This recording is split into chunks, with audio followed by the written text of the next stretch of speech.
कलाहांडी जिला थुआमूल रामपुर ब्लॉक निलंबित पीओ देवानंद सागर गिरफ। पंचायत आसिथिबा 3 कोटी 26 लाख टंका को सरपंच नकली दस्खत आत्मसात करथिबा अभियोग रे गिरफ। आत्मसात नहीं विजिलेंस रेड करथिला। 2016 रु 2022 मसीहा पर्यंत से थुआमूला रामपुर ब्लॉक रो तलनेगी पंचायत रे पीओ भाबे चाकरी आरंभ करथिले।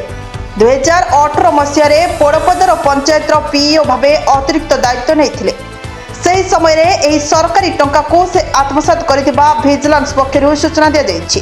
सेहिपरि 2023 मसीह 1 कोटी 4 लाख सरकारी टंका को से आत्मसात करथिबा विजिलेंस पक्षरु सूचना मिलिछि।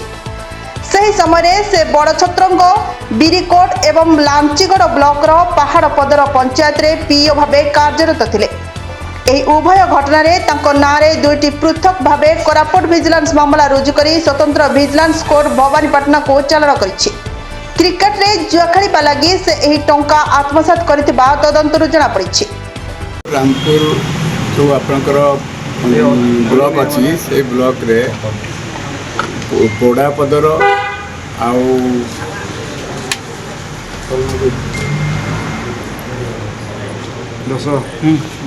बुढ़ापदर तल नेगी यही पंचायत रे अर्थ आत्मसात करथिबा अभियोग रे आज आम देवानंद सागर पीओ तांको आम अरेस्ट करिछु। इनक्वारी रु जना पड़िला से दुईटी जाक जीपी रे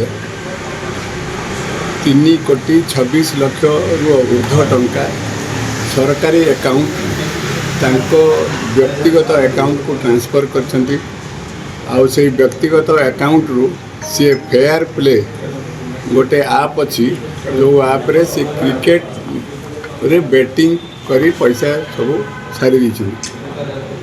कलाहांडी कृष्णा शर्मा को रिपोर्ट श्रीक्षेत्र लाइव।